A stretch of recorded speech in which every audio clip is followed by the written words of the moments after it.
Welcome back to another gripping installment of Craftsman / Parks Planer Restoration Mayhem.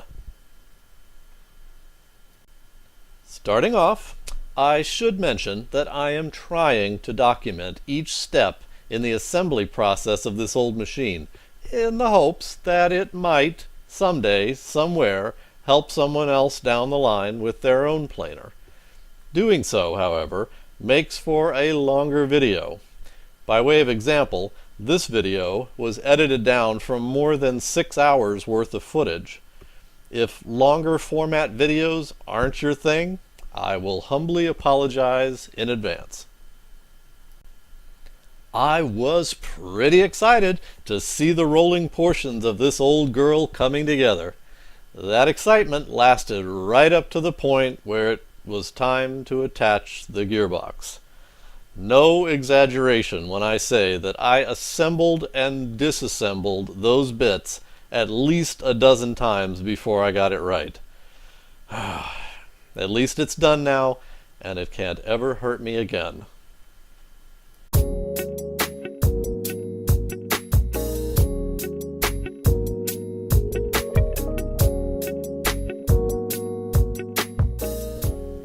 I had already stripped the infeed and outfeed rollers and the Cutterhead itself of rust and grime, but I still needed to get through all of the set screws and wire wheel them. I also went ahead and tapped the Cutterhead. You heard right. I tapped it good.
Starting with the infeed roller, it's a good time to check to make sure you have all of the needed parts. Of the 6 column bolts, 4 of them are shorter and 2 are a little bit longer. You're going to want to use the shorter. Also required here are 2 of the longer feed roll bearings and 2 springs.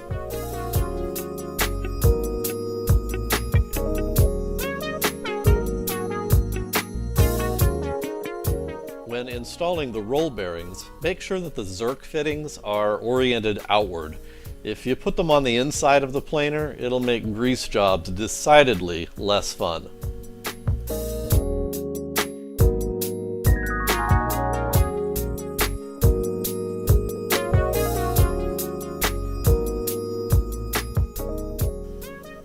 There is probably a better way to compress the springs enough to thread the column bolts into the bearings.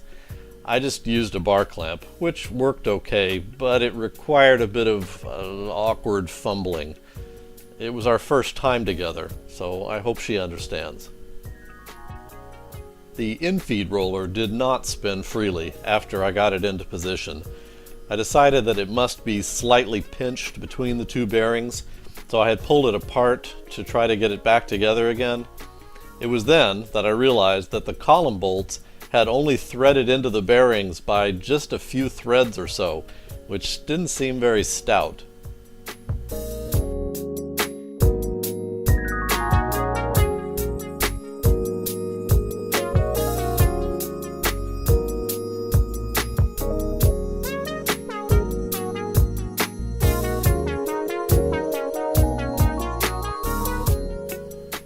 Fortunately, there was still some adjustment room on the spring collar, so I backed out the set screws on either side of the planer and drove the collars down nearly flush.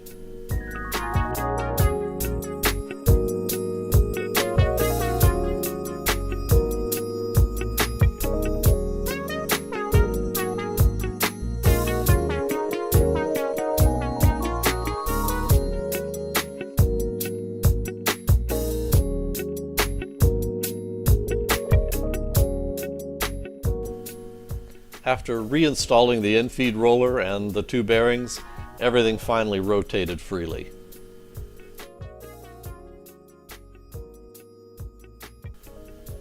Armed with my newly minted installation experience, the outfeed roller installed much easier and in the same way as the infeed roller. The same parts were required, but you'll use the two shorter bearings instead.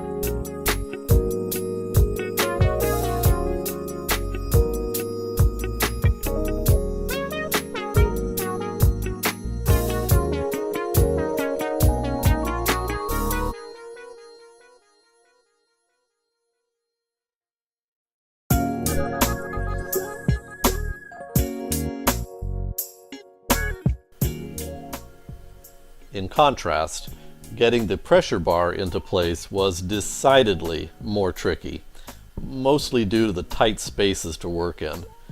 You have to simultaneously get the shaft bolts through the collars and the pressure bar while threading the bolts onto the stud collars at the bottom. You'll be fighting the spring tension and the tendency for the collars to spin in the holes instead of allowing the studs to thread in. After some effort, I managed to get both threaded.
You'll need to leave a section of the bolt protruding through the stud collars at the bottom of each side.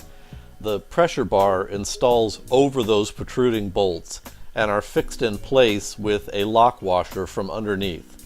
To fully tighten up those nuts, I used a socket wrench with a long extension from up underneath the table.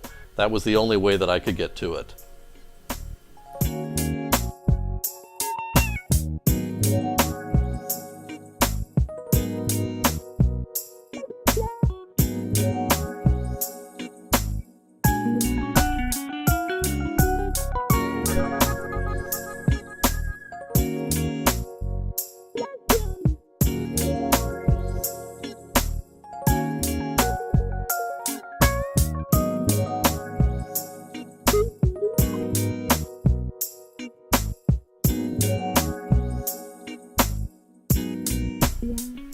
I purchased new Cutterhead bearings.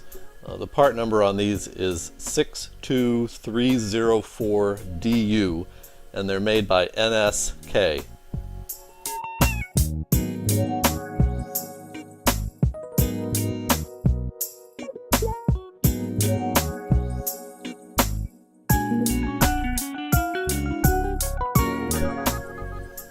I made sure and cleaned up the bearing journals on the Cutterhead with the wire wheel.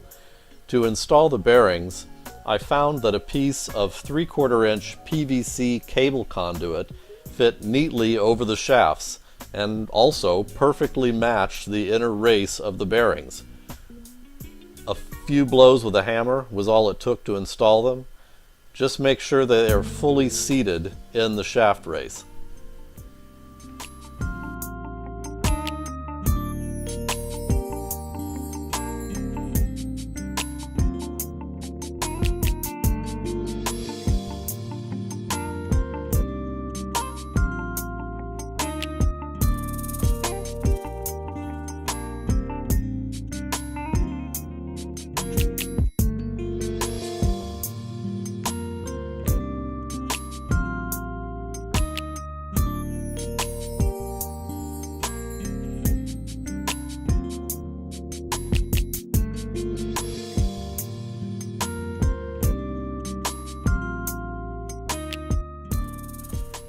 The Cutterhead could then drop neatly into place, and I gently tapped the bearings down into the babbets.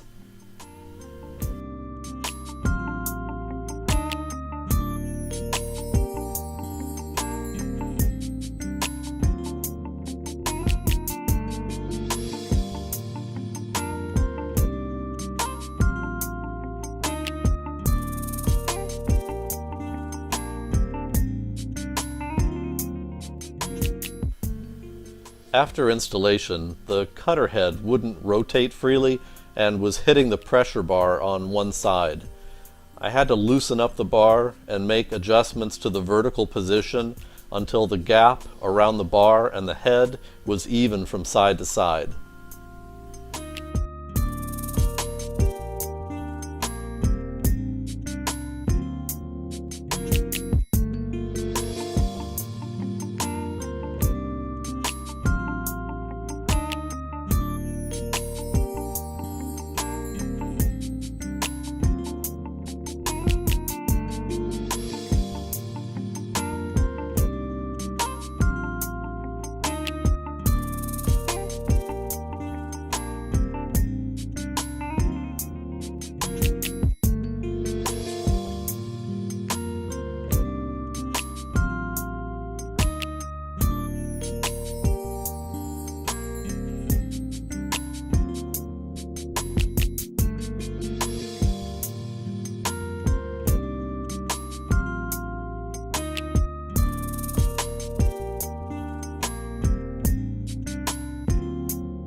From underneath the Cutterhead, you should be able to feel the gap between it and the pressure bar and make sure that it's consistent across the head and it matches the same gap size at the top.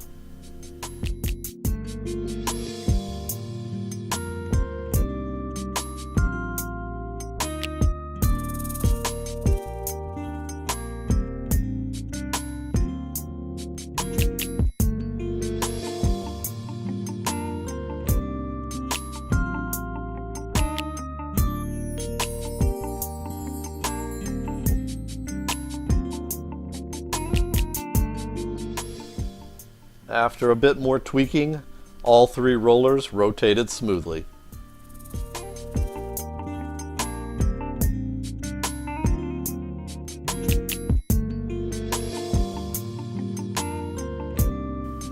Before installing the gearbox, I dressed each shaft with a small file to clean up any burrs or ridges that would interfere with the gear installation.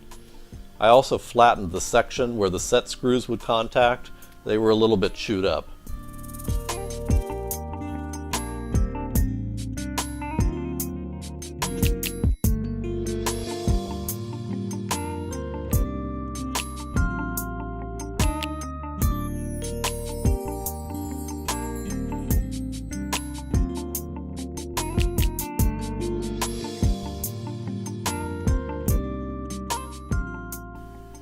The Cutterhead bearing caps need to be installed with shims.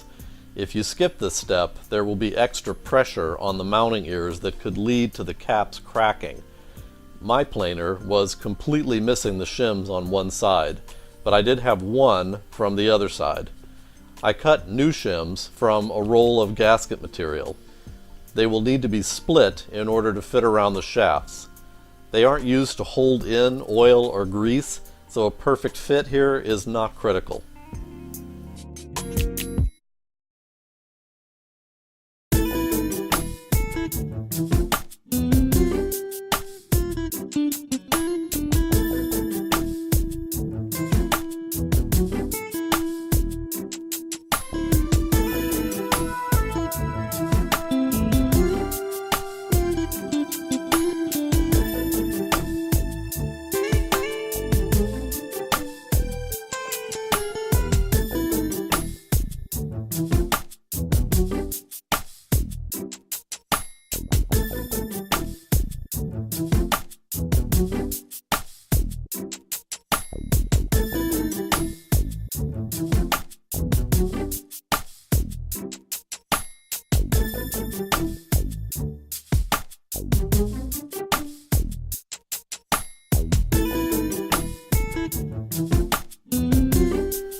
The bearing caps drop into place with a shim on each side.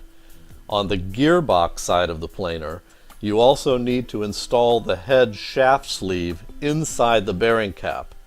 I missed that step early on, and it caused me plenty of clearance problems with the gears until I later realized what I had done wrong.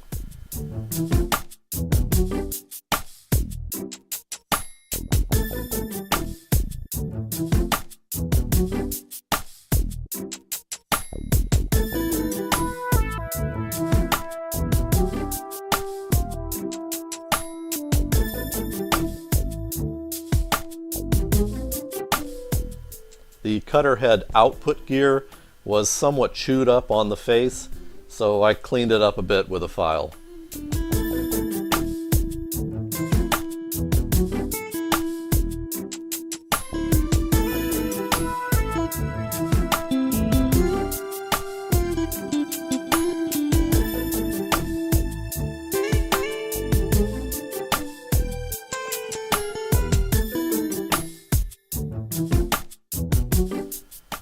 My planer is an earlier model that did not include an integrated grease shield on the gearbox.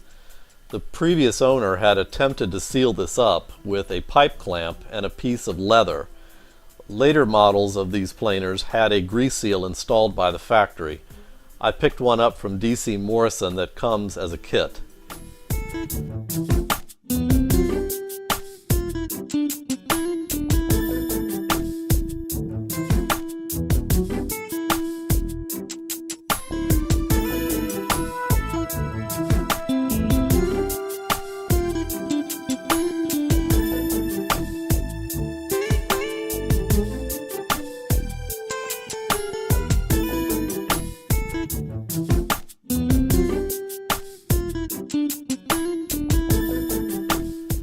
The seal has an offset hole on it.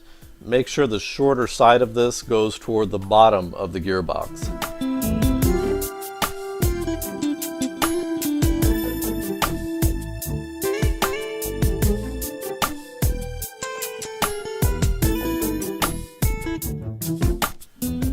I then marked, drilled, and tapped appropriate size holes for the mounting bolts.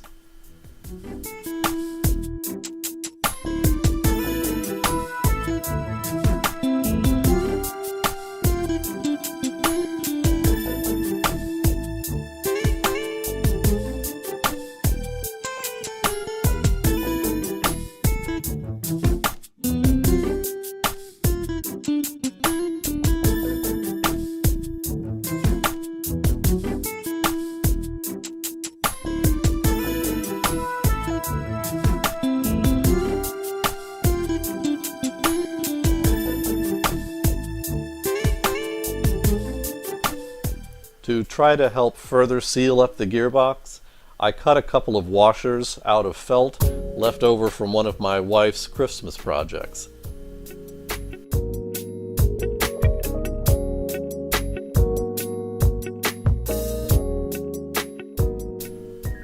Finally, it was time to begin installing the gearbox, but as I mentioned, I ran into multiple issues. That's when I figured out about the head shaft sleeve that I had missed earlier.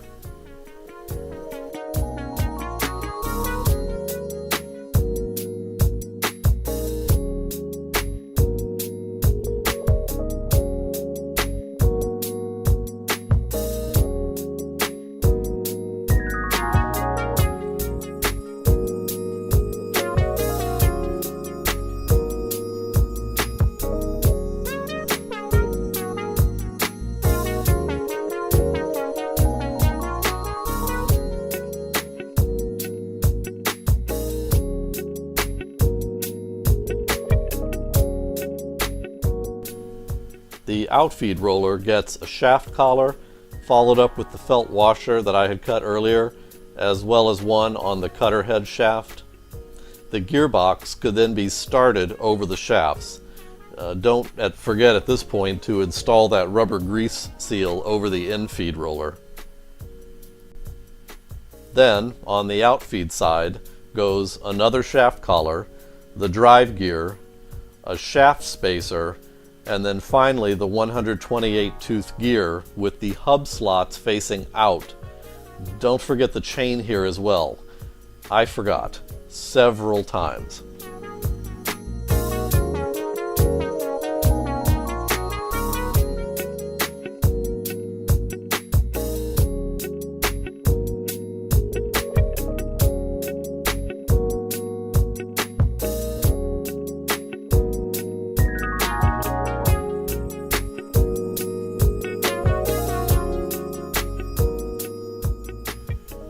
I could then install the other drive gear on the infeed shaft and put the Cutterhead drive gear into place. Take some time to make sure that all the gear teeth are in alignment before you start tightening down the set screws.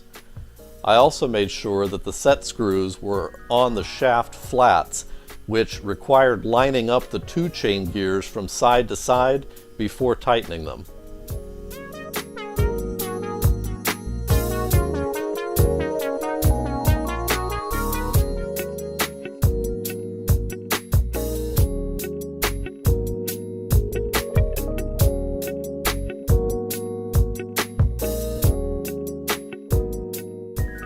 The magic of video editing made this all look easy. As I mentioned earlier, I had to do this at least a dozen times before everything fit together correctly.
bracket and throw out eccentric and sleeve were next.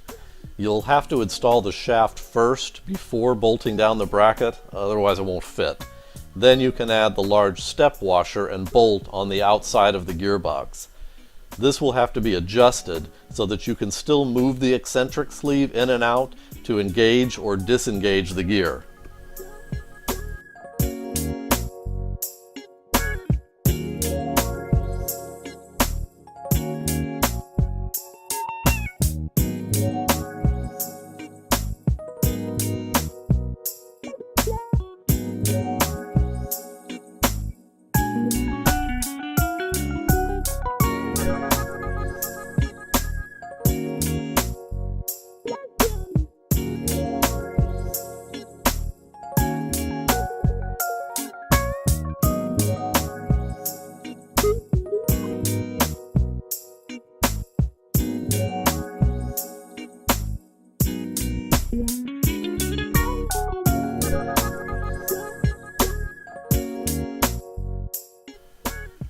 I followed up all of this with at least 10 minutes of giddy giggling, watching the gearbox parts move as I rotated the Cutterhead by hand.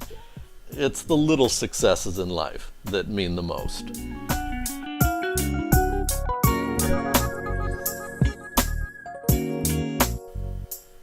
Oh, don't forget to install the drain plug at the bottom of the gearbox.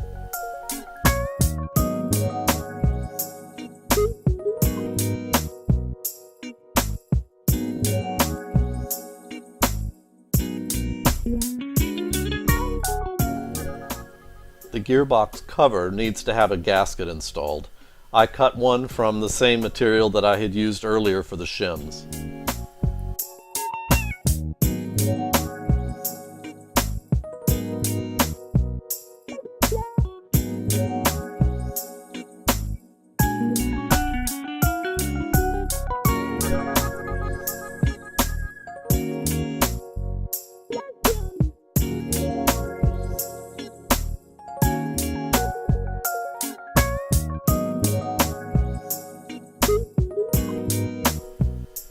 My cover required two different length screws, the longer of which was on the front.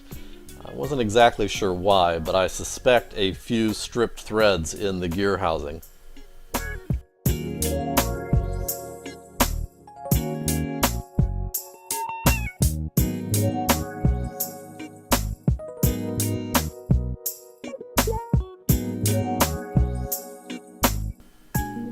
The shaving hood comes next.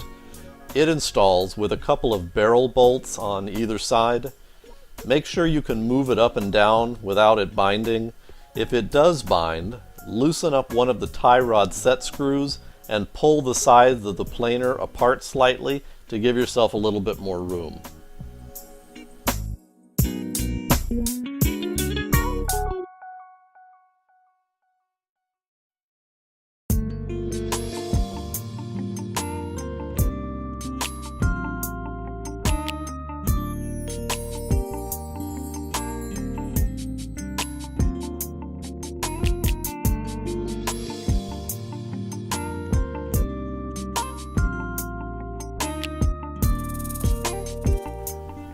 My planer came with a double grooved pulley on the motor, but only a single on the Cutterhead shaft, so I purchased a new dual belt pulley to replace it.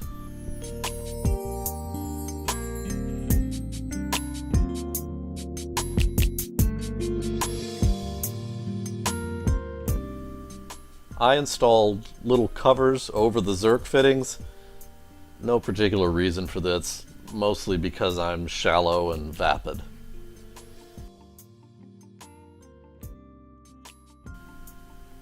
I had purchased a commercially made dust hood from DC Morrison. However, it didn't quite fit correctly. The pre-drill hole in the cover only barely matched up to the pre-drilled hole in the shaving hood. I played around with a couple of options for mounting position, but I just didn't like the fit. It also left quite a bit of gap between the cover and the hood.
As you can see here, with the stock location, there's quite a bit of space, and the cover is skewed way over to the left side of the planer. Also, I wanted to make this a little bit easier to pull on and off, since it is necessary to open the hood sometimes to access the knives.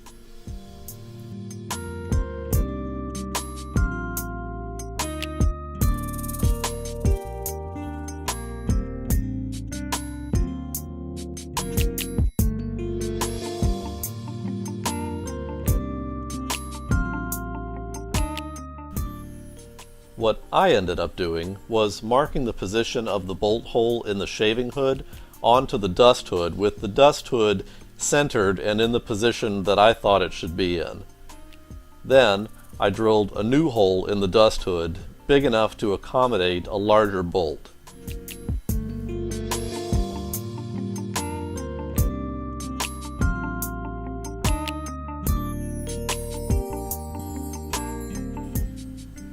I drilled out the original hole on the shaving hood and tapped it for a larger bolt.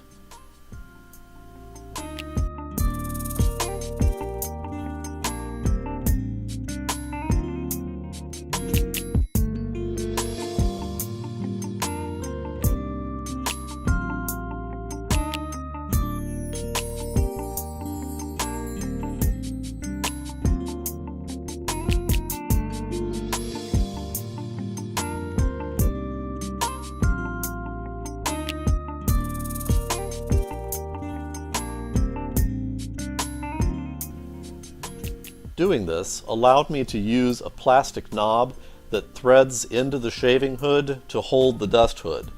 This will make it easy to remove it as needed, and as you can see, it's better centered now and it leaves almost no gap.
For absolutely no good reason at all, I decided to sand and polish up the motor pulley.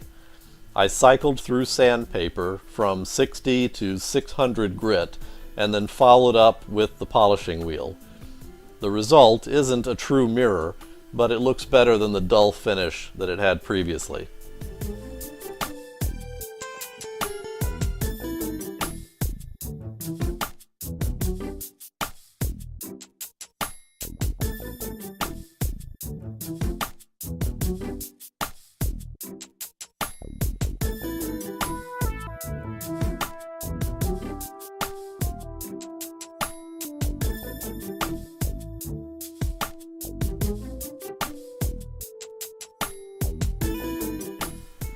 I picked up new belts from a local auto parts store. I got a blank stare from the parts guy when I asked for a specific belt length because he was unable to pull it up in his computer by vehicle make and model. However, it turns out that the part number often includes the belt length, so a 15670 belt is 67 inches long, which is exactly what I needed. It's just a helpful tip if you know you need to get machine belts from an auto parts store.